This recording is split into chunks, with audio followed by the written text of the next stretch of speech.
हनुमान चालीसा का पाठ करें। हनुमान चालीसा में ही तो ये सामर्थ्य है कि भूत प्रेत निकली बुर्जाएं आपको नहीं परेशान करेंगी। देखो जहाँ हनुमान जी का वास होगा वहाँ भूत प्रेत तो जब निकलते नहीं हमें क्या कर सकते हैं। तेरे संग आएंगे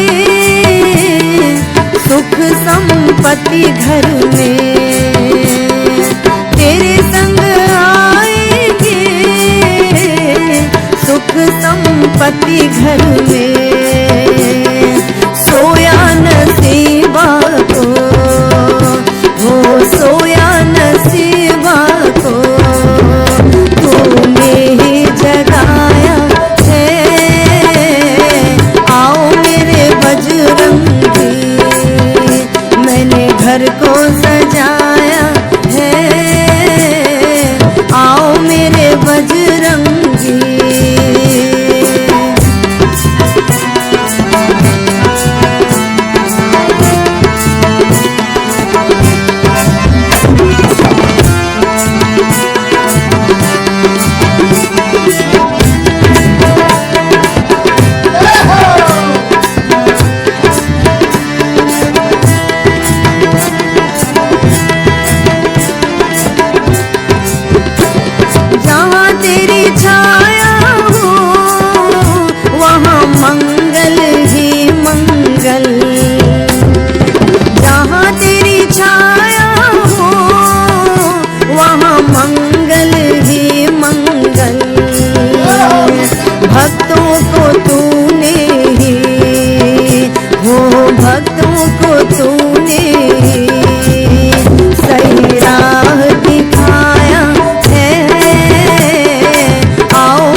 घर को सजाया है। आओ मेरे बजरंगी।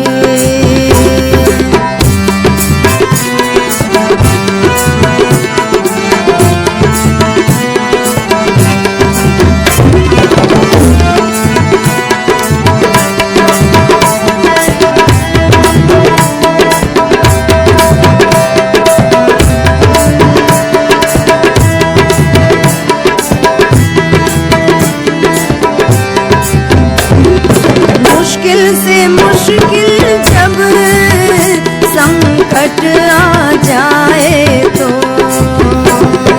मुश्किल से मुश्किल जब संकट आ जाए तो, हर वक्त ये दुनिया ने, हर वक्त ये दुनिया ने तुझको आजमाया है।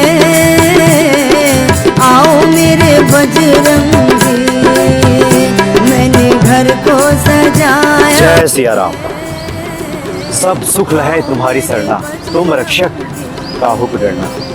सब संभव है हनुमान जी कृपा कर दें भक्तों पर। तो आज हमारे सामने आदरणीय डॉक्टर गिरीश मिश्रा जी उपस्थित हैं, जो कि हनुमान जी के साधक तो हैं ही, बहुत अच्छे कर्मकांड के भी विद्वान हैं। बहुत सारे भक्तों की जिज्ञासा है कि क्या किसी नज़र दोष की वजह से, तंत्र बाधा की वजह से ही कार्यों में रुकावट आती है क्या? अगर ऐसा है तो फिर उसका समाधान क्या है? जी, पहले तो हनुमान जी के चरणों में कोटशाह नमन, और सभी भक्तों को जो हमारे हनुमान भक्ति चैनल को देख रहे हैं सबको जय हनुमान जी। देखिए, जैसे एक पॉजिटिव ऊर्जा है उसी प्रकार से नेगेटिव ऊर्जाएं भी हैं। हमारे शास्त्रों में इतना वर्णन आया है, अगर भूत प्रेत का वर्णन आया है तो भूत प्रेत भी हैं। अच्छा।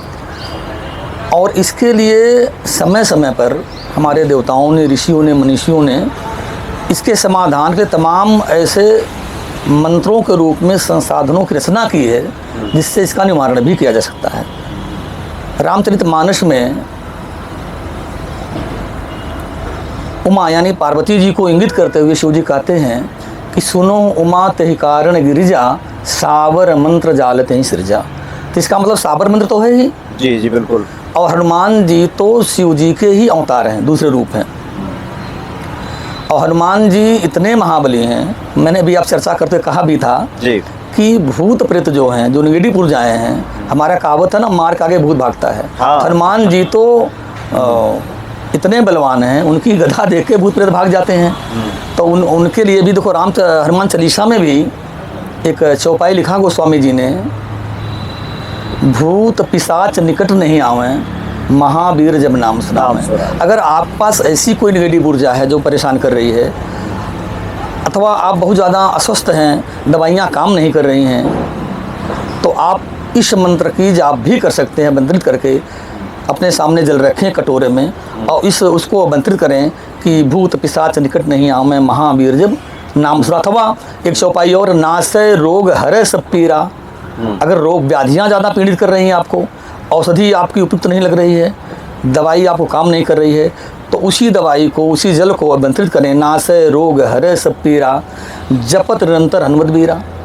अब मंत्रित करके उसी जल से उस दवाई औषधि का आप सेवन करें, तो 100% आपको तुरंत से ही लाभ होगा। ऐसा नहीं 6 महीने बाद लाभ होगा, तुरंत से ही लाभ प्राप्त होगा। अगर कोई भूत प्रेत बांधा है, कोई किया धरा है, कोई टोना टोटका है, तो हनुमान चालीसा की अभी मैंने चौपाई बताया आपको, भूत पिशाच निकट नहीं आवे, महावीर जब नाम सुनावे। तो महावीर के नाम सुनते ही बजरंग बली के जो ज्ञानी नाम अगर गहनम है, अतुलित बलधामम है, इनका नाम सुनते ही भूत प्रेत भाग जाते हैं। और जो इनकी साधना करता उसके पास भूत प्रेत आ ही कैसे सकते हैं? ये तो बड़ी विडम्बना है। हनुमान जी जैसा देवता हमारे साथ हो और हम अन्यत्र कहीं भटके हैं, तो वहाँ झाड़ फूँक करवाने कोई आवश्यकता नहीं है। आप खुद इसका प्रयोग करिए ना। मैंने चर्चा भी की आपसे, किसी चीज़ को सिद्ध करने के बाद तब उसका उपयोग हम करते हैं। हम गेहूँ लेते हैं, गेहूँ को साफ़ करते हैं, उसको पिसवाते हैं, उसके बाद चलनी से छालते हैं, छान करके हम रोटी पकाते तब खाते हैं उसको। उसी प्रकार से जो भगवान हनुमान जी के मंत्र हैं हमारे शास्त्रों में, उसको साधना के द्वारा सिद्ध किया जाता है, और सिद्ध करने के बाद फिर इनका प्रयोग किया जाता है। जी। वैसे पंडित जी, वैसे आपने कहा कि जो हनुमान जी के भक्त हैं उनके आसपास तो बुरी शक्तियाँ फटकती भी नहीं है। जी बिल्कुल। लेकिन कई बार ऐसा होता है कि हमने देखा है, बहुत सारे भक्तों से बातचीत होती है, कुछ कई बार तो हम वहम के भी शिकार हो जाते हैं। जी। जीवन में कुछ कठिनाई आई कि हम मानने लगते हैं कि कहीं कुछ ऐसी वैसी बाधा तो नहीं है। आप अपने अनुभव से बताएं कि जो भक्त आपको सुन रहे हैं, जी, क्या कोई लक्षण होता है क्या, कि पता चले कि ये नज़र दोष है, ये इस तरह की? हाँ जी बिल्कुल लक्षण होता है। जैसे आप बहुत अस्वस्थ हैं, एक होता है एज फैक्टर। अच्छा। आदमी 90 साल का हो गया तो पता चली घुटने में दर्द है, कमर उठ नहीं पा रहा है, तो वहाँ तो ना भूत प्रेत है, ना दवाई काम कर रही है। आप पेन किलर खाओगे, थोड़ा आराम पड़ जाएगा, वो ठीक है। तो उसको तो नहीं ठीक किया जा सकता है, लेकिन शास्त्रों में हमारे कहा गया है, राई को पर्वत करे पर्वत राई माए। तो ये तो भगवान जी हैं, ये सर्वशक्ति संपन्न हैं, इनकी सत्ता से पूरा संसार चलता है, सृजित होता है, पालित होता है। तो हनुमान जी जैसे देवता जो हैं, वो आपको उठा के भी उड़ा के भी चला सकते हैं। हाँ बिल्कुल, उनकी सामर्थ्य है। लेकिन अगर आप दवाइयाँ काम नहीं कर रही हैं, कई लोग आते हैं, महाराज हमारा बेटा बहुत बीमार है 3 साल से। अभी आपके मंडावली से मेरे पास एक महिला बच्चा लेकर के 3 साल से बीमार है, और ठीक होके गई यहाँ से वो। अच्छा। तो बहुत सारे ऐसे साधक हमारे, आपके वेबसाइट देखिएगा, उस पर उन्होंने ब्लॉग लिख के डाला है। तो जो बहुत सारे ऐसे साधक हैं जो साधना तो करते हैं, लेकिन साधना की पद्धति नहीं, हनुमान जी की पूजा माला हम जप रहे हैं, पता नहीं है। तो उसी प्रकार से कई लोग ऐसे होते हैं, दवाइयाँ करवा रहे हैं, रुक जा नहीं रहा है। हो सकता है कोई नेगेटिव ऊर्जा हो। अच्छा, मतलब हो सकता है कोई ऐसी चीज़ें आप साथ लगी हों जो आपको लाभ नहीं देने दे रही हों। आप रोज़ दुकान खोलते हैं, जहाँ आपका रोज़ 10,000 सेल थी, आज 100 रुपये में सिमट जाते हैं, आप 2,000 सिमट जाते हैं, पता चले आप खर्चा भी नहीं आ रही है। तो हो सकता है कोई ऐसी चीज़, तांत्रिक चीज़ें या कोई नेगेटिव ऊर्जा आपको परेशान कर रही हो।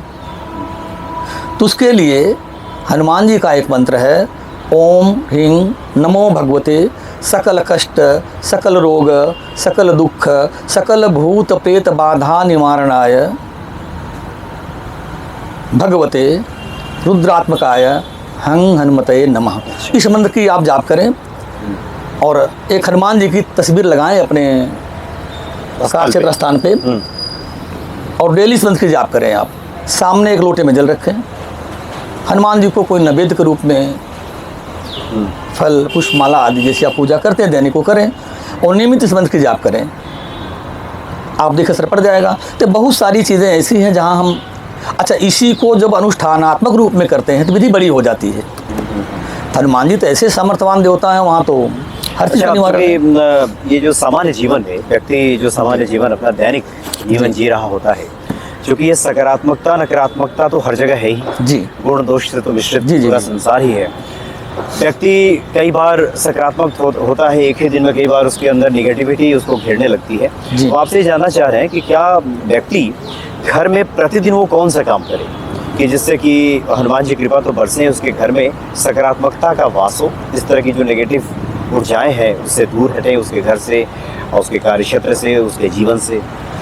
देखिए, हनुमान जी की घर में जो आराधना होती है, हनुमान जी ब्रह्मचारी हैं, तो घर का जो मंदिर है, हालांकि गर्ग संहिता में एक वर्णन आता है हनुमान जी का विवाह हुआ सूर्य की पुत्री से, सूर्य शबला से, तो ठीक है, लेकिन विवाह करते हुए ब्रह्मचर्य व्रत का पालन किया जा सकता है। राम जी ने दिखाया कि हम कुंवारे नहीं विवाहे हैं और एक नारी व्रत रखते हैं, अपनी को छोड़ पराई को माता और बहन समझते हैं। तो हनुमान जी विवाह करते हुए ब्रह्मचारी थे, और हनुमान जी ब्रह्मचारी हैं तो घर में बहुत सारी अशुद्धियाँ हमारी हो जाती हैं। तो अगर संभव हो सके, हमारे छोटे छोटे घर हो गए, घर तो है नहीं, फ्लैट हो गए छोटे छोटे, बिल्कुल। हम उसी में जीवन यापन कर रहे हैं, तो एक किनारे ऐसी सुविधा बनाएं किसी कमरे में जहाँ हनुमान जी के मंदिर की स्थापना हम कर सकें, अच्छा करें, और वहाँ हनुमान जी का चित्र लगाएं सुंदर, धूप दीप नैवेद्य आदि से परिपूर्ण करके वहाँ बैठ हनुमान चालीसा का पाठ करें। हनुमान चालीसा में ही तो ये सामर्थ्य है कि भूत प्रेत निकटी बुर्जाएं आपको नहीं परेशान करेंगी। देखो, जहाँ हनुमान जी का वास होगा वहाँ भूत प्रेत तो जब निकटते नहीं आवें, क्या कर सकते हैं करके, है ना। हनुमान अष्टक का पाठ करें। अच्छा, जिसको भुजाओं की पीड़ा हो, नसों की बीमारियाँ हो, हनुमान बाहु का पाठ करें। तो ऐसा नहीं, अब लोग क्या करते हैं, हनुमान चालीसा, हर काम हनुमान चालीसा नहीं। कई बार मैं देखता हूँ लोग पढ़ते हैं, जरा तकलीफ आई में हुई, जरा समय कष्ट हुआ, जरा दिक्कत आई, जुकाम बुखार हो गया, उठ चल तो ही राम दुहाई। भाई, हनुमान जी को राम जी की दुहाई क्यों? जब कभी असाध्य आप हो जाए, कसम आप कब खाते हो? जब कोई असाध्य चीज़ होती है। तो हनुमान जी जैसे भक्त को राम जी कसम खिला दिया जाए तो महापराध है। अरे बजरंग बाण लेकिन का पाठ हमेशा ना हाँ, करें। बजरंग बाण का पाठ हमेशा नहीं, किसी विशेष परिस्थिति में बताया गया है। हनुमान चालीसा का पाठ करिए हमेशा। हमें किस चीज़ का उपयोग कहाँ करना है वह कोई साधक ही बता सकता। जी जी, तो इसी प्रकार अपने घर में देखो, हनुमान चालीसा का आप पाठ करें, सुंदर कांड का नियमित पाठ करें, आप नियमित पाठ करें, सुंदर कांड का नियम पूर्वक पाठ करें, कभी कोई दिक्कत नहीं आएगी।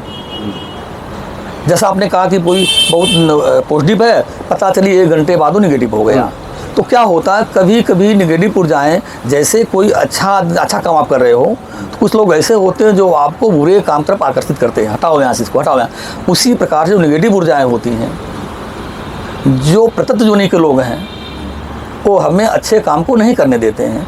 तो वैसे वो लोग हमें नेगेटिव, हमारे माइंड को नेगेटिव तरफ ले जाते हैं, नेगेटिव करते हैं। तो हमें उससे बचने के लिए सदैव हनुमान जी के साथ जुड़े रहना चाहिए। हमें, हम रास्ते जा रहे हूँ तो हनुमान चालीसा पढ़ सकते हैं, क्या दिक्कत है? घर बैठे हो तो हनुमान चालीसा हम पढ़ सकते हैं। हम कोई काम कर रहे हैं तो हनुमान चालीसा पढ़ सकते हैं। और उसके बाद भी ऐसा नहीं उन्हें पढ़ लिया, रास्ते चलते पढ़ लिया। समय बनाएं, सुबह शाम एक बार घर में स्वच्छ होकर बैठे, नहा धो करके, धूप दीप नैवेद्य दे करके, हनुमान जी को अर्पण करके, हाथ जोड़ करके बड़े श्रद्धा भाव से हनुमान चालीसा का पाठ करें। मतलब एक नियमबद्ध। हाँ, बिना भाई मैंने बताया ना, चावल आप पका कर क्यों खाते हो? कच्चे खा जाइए आप, उसका नियम है, पका के सिद्ध होगा, सिद्ध करा के हम खाएंगे तो हमें लाभ देगा, सुपाच्य होगा। कच्चे खा लेंगे हमारा पेट खराब हो जाएगा, बीमार हो जाएगा, जब नहीं होगा। उसी प्रकार हनुमान चालीसा ऐसे पढ़ो, हनुमान जी की आराधना ऐसे करो जो सुपाच्य हो आपके लिए, जी, जी। वो फल दे पाए आपको। यानी हमारे जीवन में जपत निरंतर हनुमत वीरा तो हो ही, हमेशा जी। सुमिरन तो चले ही, लेकिन कम से कम एक कोई ऐसा निर्धारित समय हो जी हाँ, जो बिल्कुल। नियमबद्ध तरीके से हम हनुमान जी की आराधना करें और हनुमान चालीसा का पाठ करें। बिल्कुल।